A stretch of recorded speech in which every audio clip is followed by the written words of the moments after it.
अस्सलाम वालेकुम दोस्तों, मेरा नाम आरिफ है। उम्मीद है सब खैरियत से होंगे। आज की जो ये वीडियो है इसमें हम बात करेंगे स्कॉलरशिप्स के ऊपर कि ऑस्ट्रेलिया में अगर आपने एडमिशन लेना है तो कौन कौन सी स्कॉलरशिप्स है जिसके लिए आप अप्लाई कर सकते हैं।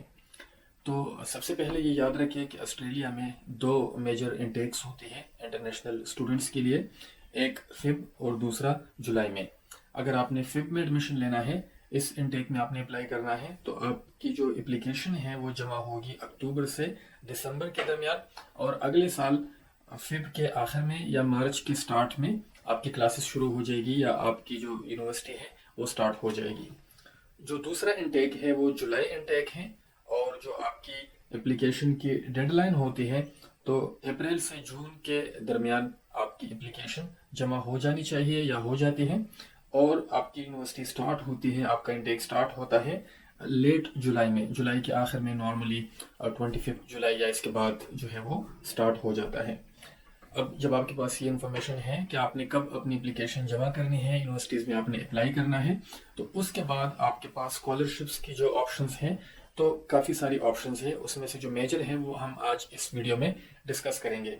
तो सबसे पहले जो स्कॉलरशिप आपको जो इंटरनेशनल स्टूडेंट्स को ज़्यादातर मिल जाती है वो है ऑस्ट्रेलियन गवर्नमेंट स्कॉलरशिप।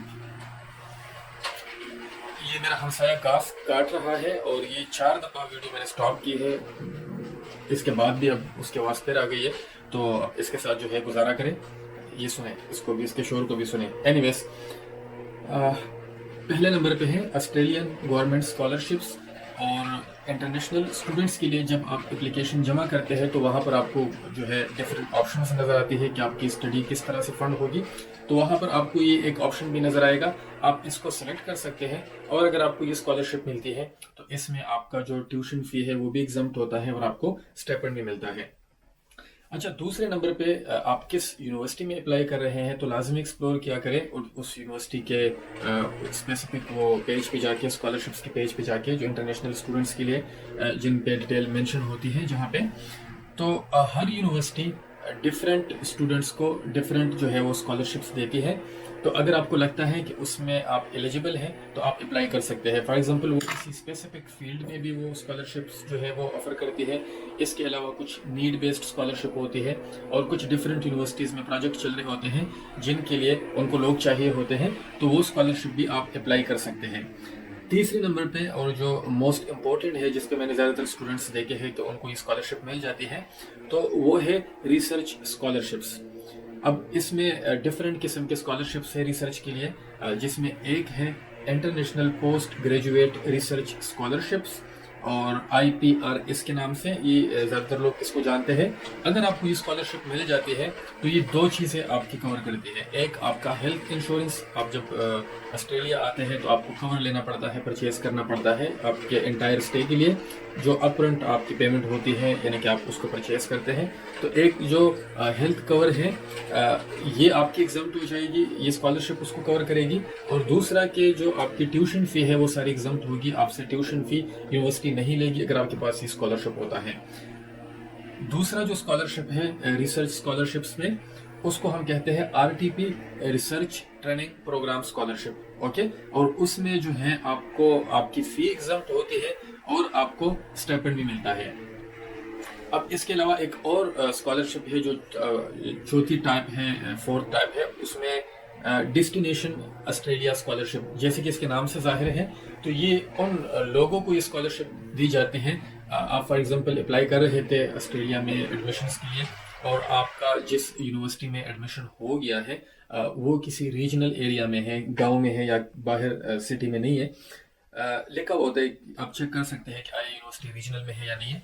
तो अगर यूनिवर्सिटी आपकी रीजनल एरिया में है तो आप इस स्कॉलरशिप को भी सिलेक्ट कर सकते हैं, डेस्टिनेशन ऑस्ट्रेलिया स्कॉलरशिप। और इस स्कॉलरशिप में आपको स्टाइपेंड दिया जाता है। पर्पस ये होता है कि जो रीजनल एरियाज हैं, चूंकि वहाँ पर आबादी कम होती है, ताकि वहाँ पर ज़्यादातर लोग जाए, वहाँ पे रहें।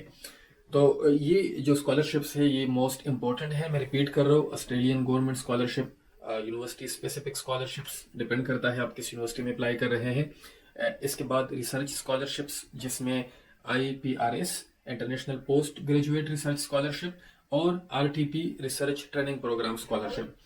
इसके बाद डेस्टिनेशन स्कॉलरशिप है। अगर आपकी यूनिवर्सिटी रीजनल में है तो आप इस स्कॉलरशिप के लिए भी अप्लाई कर सकते हैं। अब ये जो है ये मोस्ट इम्पॉर्टेंट है या ज़्यादातर ये स्टूडेंट्स को मिल जाती हैं। इसके अलावा भी कुछ स्कॉलरशिप्स है, जिस तरह डिफरेंट फेलोशिप प्रोग्राम होते हैं और उसमें डिफरेंट यानी कि जो इंडस्ट्री से रिलेटेड या स्पेसिफिक सब्जेक्ट से रिलेटेड आपको ऑफर्स मिल जाती है। इसके अलावा कॉमनवेल्थ जो कंट्रीज हैं उनके लिए एक स्कॉलरशिप होती है जिसको कॉमनवेल्थ स्कॉलरशिप कहते हैं, तो उसके लिए भी आप अप्लाई कर सकते हैं। तो ये मेजर स्कॉलरशिप की टाइप्स हैं। मैं जो नाम आपको वीडियो के दौरान नजर आ रहे होंगे, मैं डिस्क्रिप्शन में भी कोशिश करूंगा कि वहाँ पे ये सारे नाम मैं लिख लूँ। जब भी आप अप्लाई करें तो इनको लाजमी कंसिडर करें, ताकि आपके ऊपर जब आपका एडमिशन हो तो फिर आपके ऊपर ट्यूशन फी का बर्डन ना हो। और अगर आपको कोई स्टाइपेंड भी मिल रहा हो तो उससे आपको ज़्यादा फायदा होता है कि आप अपनी स्टडीज़ को बेहतर तरीके से कंप्लीट कर सकें। तो ये कुछ इन्फॉर्मेशन थी, सोचा आपके साथ शेयर करूं। अगर आपको ये वीडियो अच्छी लगी है तो आप इसको लाइक करें और इस चैनल को भी लाजमी सब्सक्राइब करें। आपका कोई क्वेश्चन है इससे रिलेटेड या इससे हटके तो आप पूछ सकते हैं, मैं कोशिश करूंगा कि उसके ऊपर आपको जवाब दे सकूं। अपना बहुत सारा ख्याल रखिए। अल्लाह हाफिज़।